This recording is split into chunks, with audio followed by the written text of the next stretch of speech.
Hello, welcome.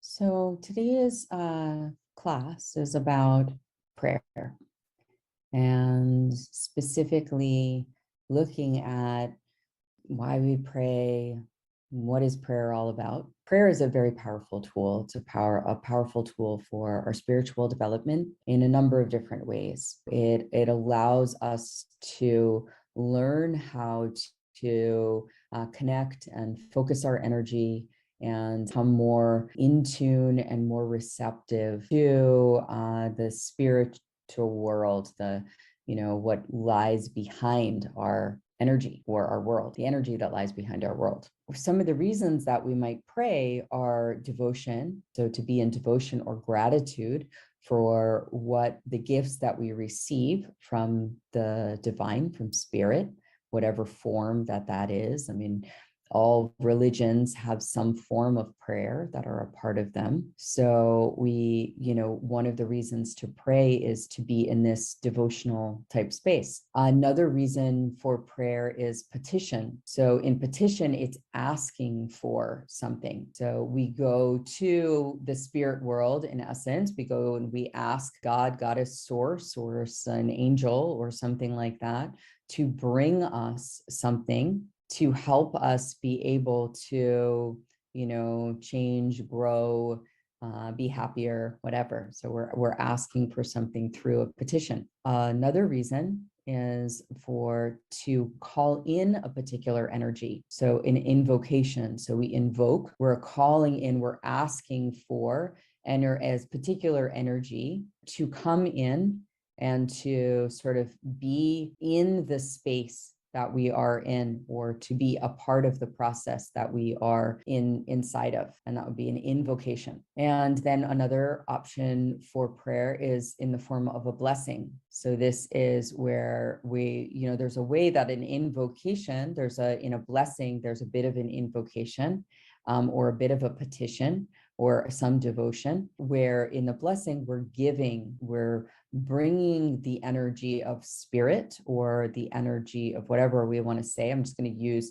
generic terms right now. So we're bringing the energy of spirit to what is that we're doing. So I bless this food, I bless this child, I bless this event. So we're calling in and through the sacred energy to be in this event. Those are some ways that we pray. And overall, if we're to look at it, is that prayer is basically a communication. And in order for that communication to work, we have to believe that there's something on the other side to communicate with. So there isn't really a reason to pray unless it is that we feel that there is something to pray to, something to be in communication with. It's interesting that very often people don't pray, but don't believe in anything. But when things get really bad, that's still a place where people go. So meaning that sometimes people don't have a practice of prayer, they don't have a sense of connection, they don't even believe in God. And yet when really bad situation happens, they find that they are praying. And so it's interesting how this lives inside of us, as regardless of what our mind tells us is true about the way that the world works. So there needs to be this belief that there's something on the other side. Otherwise, what are we devoted to? What are we petitioning? What are we invoking? What are we blessing from? As communication works, communication is a bridge connecting two things. So me with you right now, I'm communicating with you right now. And that is based on the fact that there is another to be communicated with. We use prayer as a communication. So how does prayer work overall? Right? So it's this bridge, and it brings us in connection with certain energies. So communication is the bridge. The bridge allows us to connect with certain energies, and it's like through what we're saying, like as in the actual language itself, and then also through what we are asking for. So you see, I'm showing two layers. I'll get to that, I think, a little bit later, but there's the layer of how we're asking. So the language, kind of like the actual words hold the frequency and help us connect with the energy. And then the direction, the very specific direction of like the god or the goddess or whatever is being connected with through the prayer, that is being called on through the prayer, that's another layer of the connection with the energy. So prayers have layers. One layer of that can be how it helps us to be in the flow of the energy, as well as how we learn to relate to the energy in a way that is helpful. So a prayer is also a request in a way. So it shows a desire to connect. It's like when we have that faith, I believe that something is there. And the prayer says, I want to connect with this. I want to be in relationship with this. So that desire opens up a space. That desire opens up a space for the divine energies to enter. But the request, the fact that we're asking, shows that we have that intent to go there, like to make the connection. See how that is as important as if you wanted to get to know somebody, that you might need to ask them to do something with you so that that connection can be built. And then another reason or another way that prayers work is that benevolent spirits, or so helping energies, higher energy frequencies, act only by invitation. Basically, a higher level energy doesn't put its nose where it doesn't belong, but when you ask it in, it's willing to work with you. It's willing to show up into that space. So when we use intention, invitation, and prayer to call in positive energies, then we get more of those positive energies. And then when we don't take action, when we don't use this intention in prayer, we're just sort of getting whatever it is that shows up. And whatever it is that shows up is usually not as positive. So it's not that it's necessarily negative.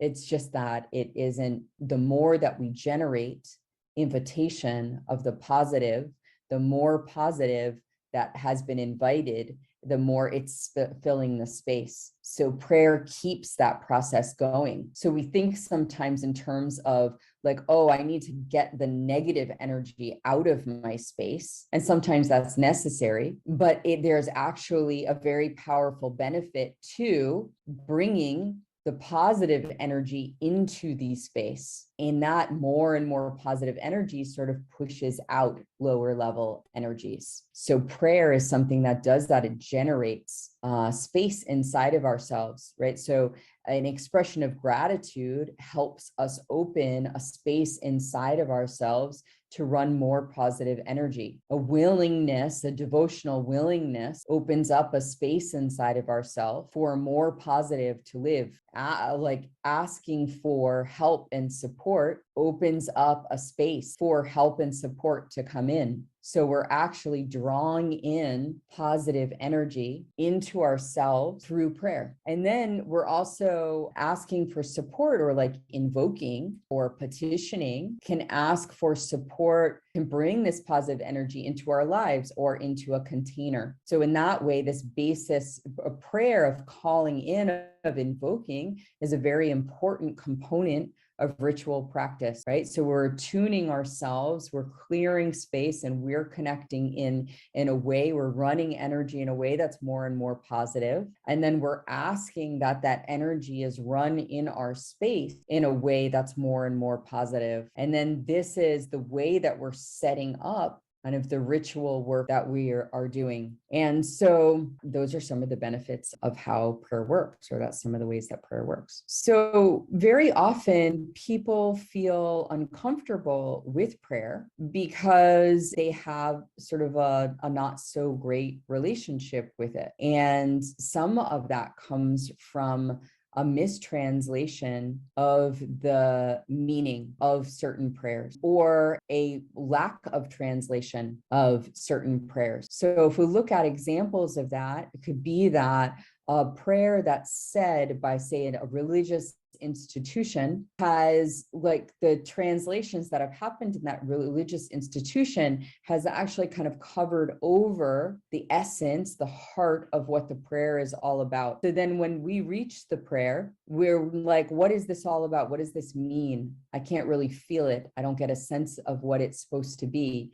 And then that sort of leaves a little bit of a bad taste in people's mouths. Like, well, it's just like, prayer is just something sort of awkward and archaic, and I don't really connect with it. And I read these prayers and I'm like wondering why people are speaking this way, especially when it comes to sort of more traditional prayers. And some is that there is actually a loss of the meaning of the prayer through the translation of the religious institution. And some of it is that there's a translation, there's a language that the prayer was written in, where it had its most accurate meaning. And then but we don't speak that language anymore. We don't actually know how to really hear what it is what that person or that group was trying to say. And so that can also be a version of like listening to a prayer, like another language, or that's been translated from another language or from another time period, is that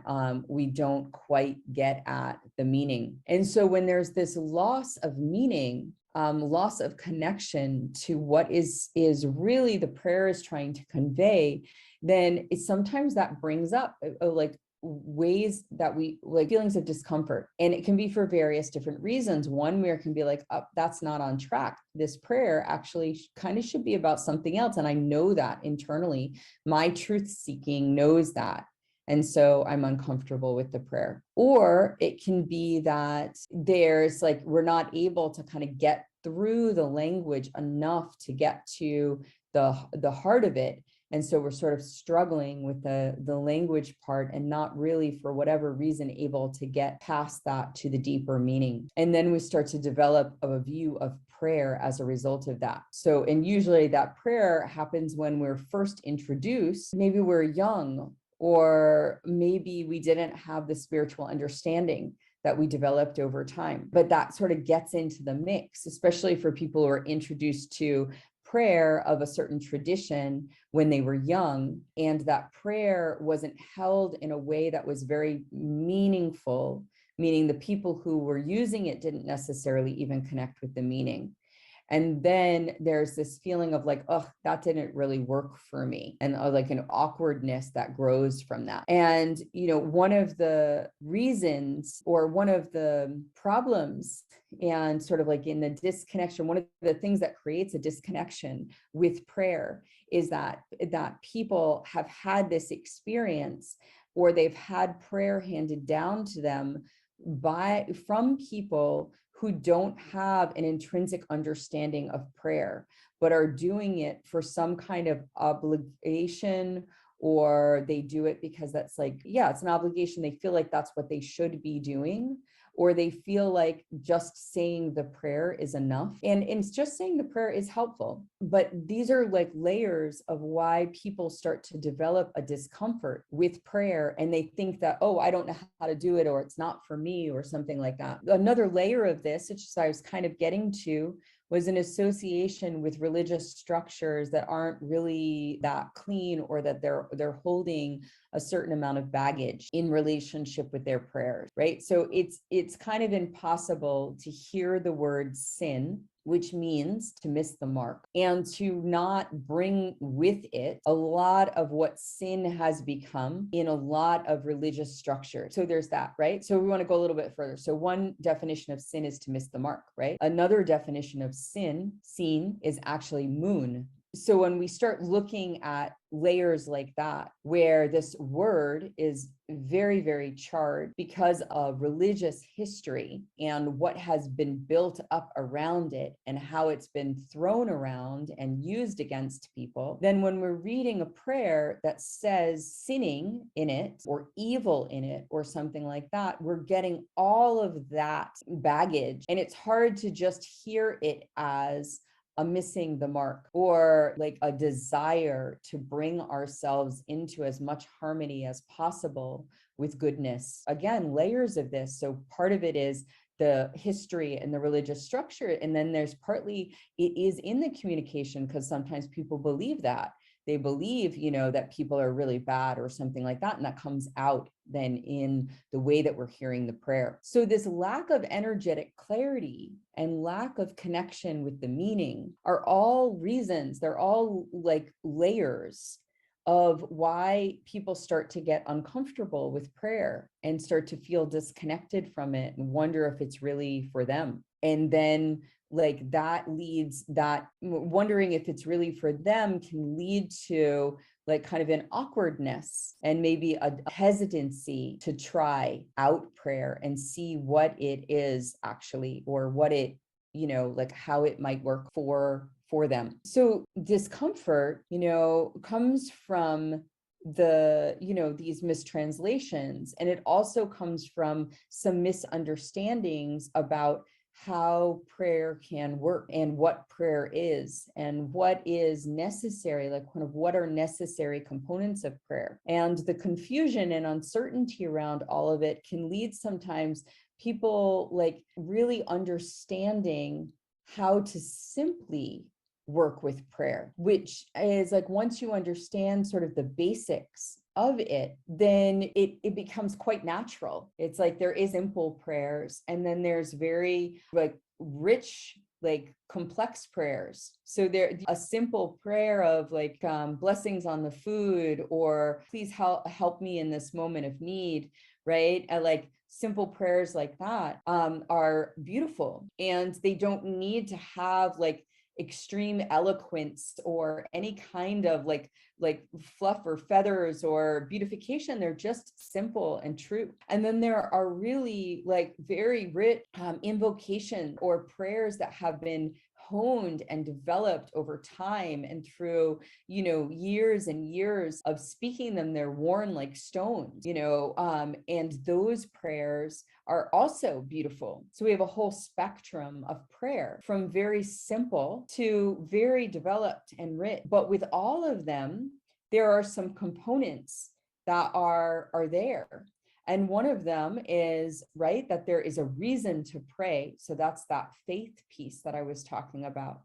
And that there's a willingness, and there's a sincerity and humility, and there's a focus. And that no matter whether you have a really very well developed prayer or you have something that's very simple, those elements are always there. And those elements being there are the powerful part of prayer. So when people start to say, I don't know how to engage, or I'm not sure about my prayers, or like, I don't feel totally comfortable about this, when you bring it back to willingness and openness and sincerity and humility and focus, now you're starting to be able to say like, oh, okay, can I show up to this process regardless of what it is that comes out of my mouth? Can I show up to this process? And I've got that. I've got willingness, I've got openness, I'm sincere, I'm willing to be humble, I'm willing to focus my attention in this way. And so now you are at that central point of power, of working with the energy, of being more able to be engaged. So this is also true. Prayer is foundational for ritual. This is also true for ritual, right? That we show up in the same way. And that prayer is often a component of ritual. So before I talk about willingness and openness and all of that stuff a little bit more, I want to say like, how are prayer and ritual different from each other? So some people would say that they overlap with each other, that it's actually a style of prayer or a style of ritual may make them more like each other, and another style of ritual and prayer may make them more dissimilar. And so there is overlap between these two things. And some of what might make a prayer and a ritual put between a request and a command. So a prayer being more in the form of a request, and ritual being more in the form of a command. So the command not necessarily being like, you do this now, but there's a type of empowerment that is working with the energies in sort of a slightly distinctive way, that's saying, I understand these energies and I am working with them, from a place of power to bring forward something. And the prayer is a little bit more open to influence. So it's saying, like, I'm coming here. I may or may not know a lot about how to work with what is here, but in this moment, I'm going to request humbly your help and how to bring forward this energy. And you feel the difference between that? Now, it doesn't necessarily mean that the prayer is like subservient and that the ritual is more dominant. It means that the prayer, there's a tonal difference between the two that most people would agree on. Most people would say that they can feel that tonal difference. And so there's kind of camps around this. So there's beliefs around this, around whether or like what makes for the best relationship with spirit. Is it better when we're more out of the way or when we're more involved? And to what degree does our involvement or does our letting spirit take the reins dictate a better result? And the answers to that are a really rich spiritual study. So you can't really go externally for that. You can go externally and get a lot of different opinions. And so that's great, but you can't necessarily go externally and get the answer about how to be in right relationship with spirit and divine forces is your answer. That's like through kind of experimenting with prayer and ritual, you get to see some of how they show a slightly different relationship or sometimes very different relationship with the divine and what feels more appropriate for you.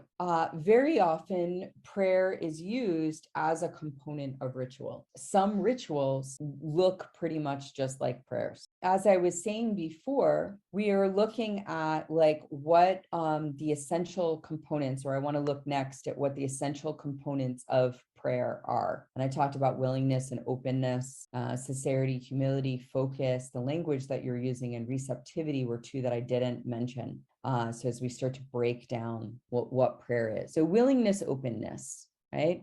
I talked about faith, that faith is an important component. You have to be believe that there's something on the other side. So you have to be open to the idea that there's something on the other side, and you have to be willing to communicate. So I'm open to the idea that there's something more than me, greater than me and my understanding. And I'm willing to try to communicate with this. If you don't have those basic things, you don't have any reason to have a prayer, to do a prayer. That is kind of step one. Sincerity and humility.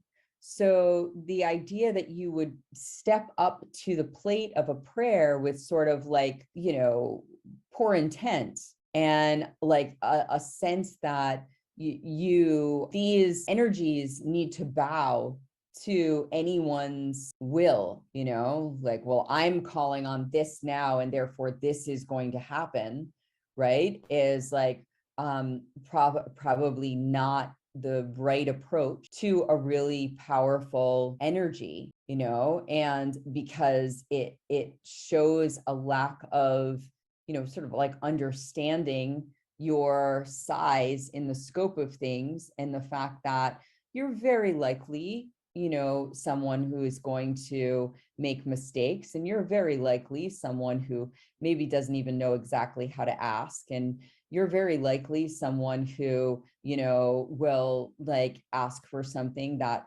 you don't really need. You're willing to show up there with like the best intent that you have, in all sincerity and all willingness to do as well as you can possibly do by this moment of connecting with this great power, which, yes, is you, because we're all one, but is also something that in your like current point of awareness is something more than you. So we show up with sincerity and with humility, because it is sort of puts us in right relationship with these divine forces, And that right relationship allows for more receptivity. So you can look at it as we're showing up in sincerity and humility because these energies deserve it, and that's true. And we're also showing up that way because is the necessary conditions for our receptivity, which is to receive the benefits of the prayer or the prayer process. So it requires, like, if we just show up half-heartedly, then, we're not creating the same type of receptivity. So then focus. So I have this quote here that I liked, that when people fail at prayer or fail at magic, it typically happens for the same reasons. Their mind wasn't on what they were doing. They didn't have the right attitude or didn't really want it. The situation wasn't made conducive to a manifestation beforehand, or a stronger force may have been working against them. So I liked that. I thought it was a good, nice, succinct piece around focus. So it's an interesting expression to fail at prayer, but it's useful because it kind of turns it around a little bit and allows us to think in terms of, like, what are we trying to do here? So whether we're trying to connect, right, and feel our connection with the divine, or we're asking for something, or we're calling in certain energies that if we are not there, it's like we are not able to sort of summon our focus and give what we're doing our full attention, then we're not going to get the result, right? So a prayer said half-heartedly with no focus is not going to have the same result, even in the moment of experiencing it. It's not going to have the same result as if we are really with it and with the process. So focus is also about our attitude, so you can say kind of, the negative form is like, be careful what you wish for. But just looking at it and saying, what is it like, are we really wanting, do we know what it is that we're asking for? And do we have sort of the necessary ground or the necessary receptivity in order to be able to bring it into our life? Otherwise, it's just superficial. If you think about the person that goes to church and says some prayers, but they don't actually want to change. And, they just kind of go through the motions. And it's like, for whatever reason that they're going through those motions. So that prayer, it's like, it's not a bad thing. It has a positive effect on them, their life and the world, just for a prayer to be said, but it doesn't have that impact. It doesn't have that same impact. That's an important component of the work. And so when you're looking at prayer, you're looking at ritual. Very important to work on focus. So another important component of prayer is language. So who are you talking to, right? And so that's part of like how the language comes out that you're addressing, right?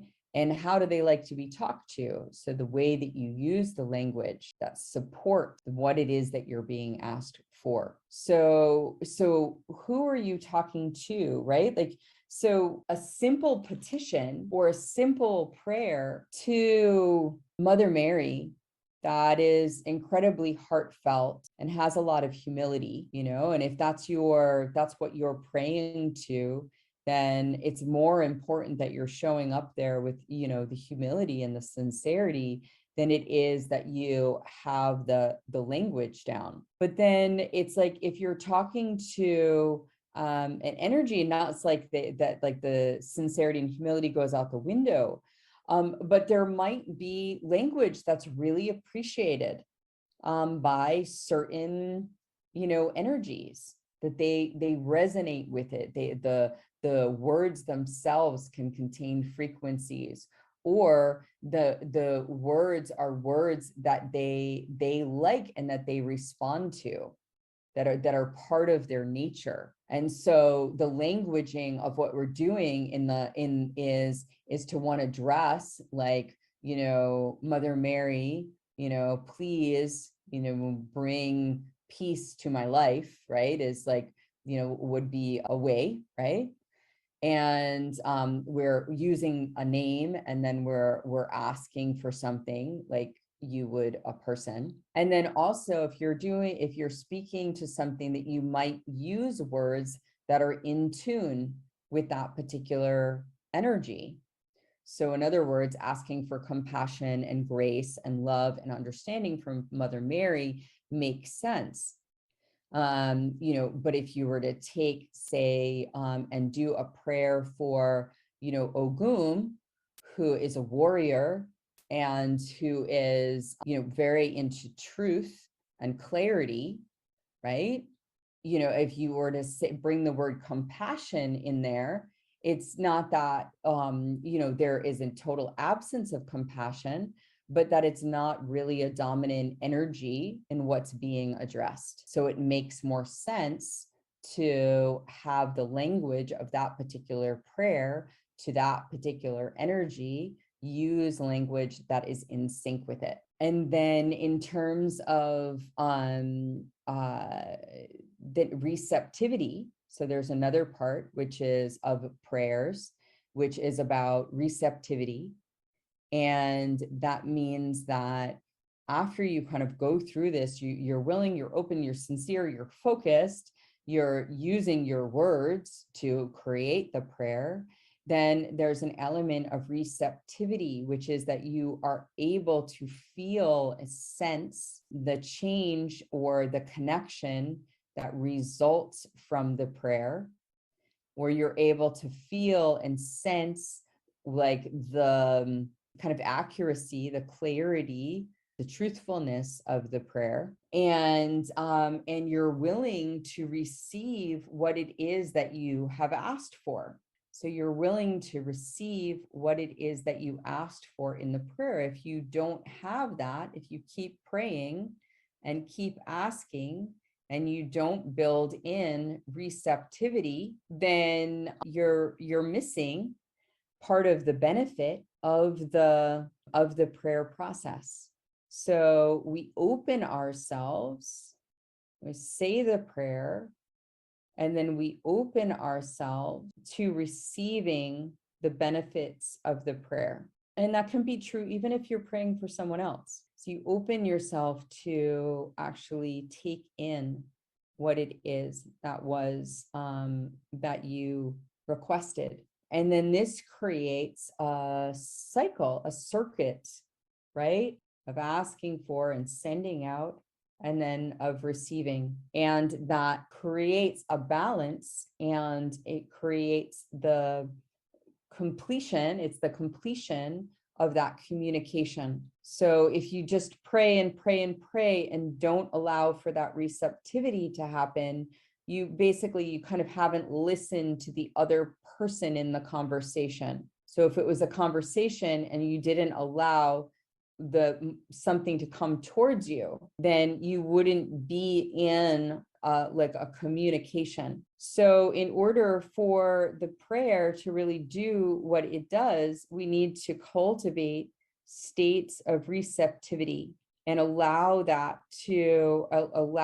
ourselves to receive what it is that comes through in the gift of the prayer. A regular practice of prayer, just in closing, I'm going to wrap up with this, sort of like, why pray? What's a regular practice of prayer do for me? And so I was talking about the benefits of prayer in kind of, or the reasons that we do prayer, like how it works, but kind of like